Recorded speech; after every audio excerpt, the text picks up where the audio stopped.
আসসালামু আলাইকুম ওয়া রাহমাতুল্লাহি ওয়া বারাকাতুহু। আলহামদুলিল্লাহি ওয়া কাফা ওয়া সালামুন আলা ইবাদিহিল্লাযিনা ইসতাফা, আম্মা বা'দ। সম্মানিত দর্শক শ্রোতা, প্রিয় দিনী ভাই বোন, আশা করি আপনারা সকলে ভালো আছেন। আমিও আলহামদুলিল্লাহ ভালো আছি।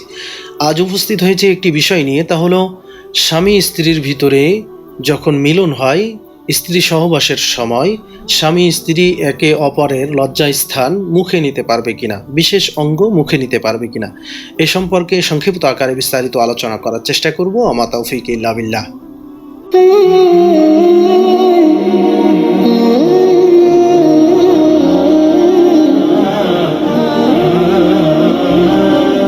কিছু কিছু বিষয় আছে আমাদের দাম্পত্য জীবনে ঘটে যায়, কিন্তু সেই বিষয়গুলো আমরা কারোর সাথে শেয়ার করতে লজ্জাবোধ করি। আর আপনি যদি এই বিষয়গুলো লজ্জাবোধ করেন, তাহলে এই বিষয়গুলো আপনি কোনোদিনও সঠিকভাবে জানতে পারবেন না। আর না জানলে আপনি ভুলভাবে, অশুদ্ধভাবে আমল করতে থাকবেন। আর এজন্য আমরা সেই লজ্জাবোধকে উপেক্ষা করে এই বিষয়টি নিয়ে আলোচনা করছি। তো স্ত্রী সহবাস বা স্বামী স্ত্রীর মেলামেশা, মিলন, এটা সওয়াবের কাজ, হালাল কাজ। তো এই কাজের ভিতরে উত্তেজনা বাড়ানোর জন্য একে অপরের বিভিন্ন অঙ্গ টাচ করা, স্পর্শ করা জায়েজ আছে। কিন্তু দেখুন, আল্লাহ সুবহানাহু ওয়া তাআলা মানুষকে হাত দিয়েছেন।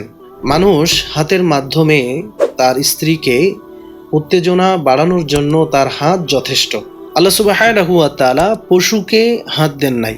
এজন্য পশুর স্বভাব হলো পশুর সঙ্গিনীকে সে উত্তেজিত করার জন্য তার গোপন অঙ্গে বা তার স্ত্রীলিঙ্গে সে মুখ লাগায়, সে মুখ লাগিয়ে তাকে উত্তেজিত করে। কিন্তু মানুষের ক্ষেত্রে এটা সম্পূর্ণ ভিন্ন ব্যাপার। আল্লাহ সুবহানাহু ওয়া তাআলা মানুষকে যখন মায়ের গর্ভে রেখেছেন, তখন মায়ের যে নাপাক রক্ত প্রতি মাসে মায়ের যে পিরিয়ড হতো, সেই মাসিকের রক্ত আল্লাহ তাআলা বন্ধ করে সন্তানের খাদ্য হিসেবে তার নাভির মাধ্যমে সন্তানের পাকস্থলীর ভিতরে বা সন্তানের পেটে ঢুকিয়েছেন। আল্লাহ তাআলা পেটের ভিতরেও কিন্তু মুখের মাধ্যমে নাপাক কোনো কিছু যাক, বান্দাবান্দির মুখ দিয়ে নাপাক কোনো কিছু প্রবেশ করুক, আল্লাহ তাআলা এটা চান নাই।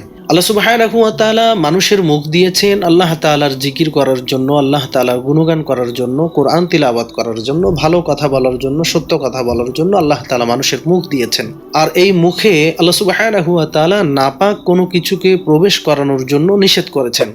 যেমন নাপাক কোনো খাদ্য, এরকম হারাম প্রত্যেকটা জিনিস নাপাক, হারাম প্রত্যেকটা জিনিস নাপাক। আর নাপাক জিনিস আল্লাহ সুবহানাহু ওয়া তাআলা ভক্ষণ করার জন্য, মুখে নেওয়ার জন্য নিষেধ করেছেন।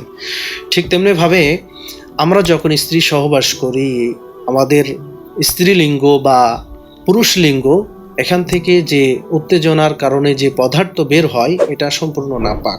আর এই নাপাকটি আমরা যদি মুখে নেই, তাহলে আমরা একটি পশু সুলভ আচরণ করলাম। আর এই পশু সুলভ আচরণ করা অর্থাৎ নাপাক মুখে নেয়া জায়েজ নেই। সুতরাং স্ত্রী স্বামীর বিশেষ অঙ্গ মুখে নিতে পারবে না, ঠিক তেমনিভাবে স্বামীও স্ত্রীর বিশেষ অঙ্গে মুখ লাগাতে পারবে না। আশা করি আমরা সকলে বুঝতে পেরেছি। আল্লাহ সুবহানাহু ওয়া তাআলা এই নিকৃষ্ট কাজ থেকে, ঘৃণিত কাজ থেকে, এরকম পশু সুলভ কাজ থেকে আল্লাহ সুবহানাহু ওয়া তাআলা আমাদের সকলকে হেফাজত করুন, আমাদের সকলকে মেনে চলার তৌফিক দান করুন। আমিন। ওয়া আখির দাওয়ানা আনিল হামদুলিল্লাহি রাব্বিল আলামিন। আসসালামু আলাইকুম ওয়া রাহমাতুল্লাহি ওয়া বারাকাতুহু।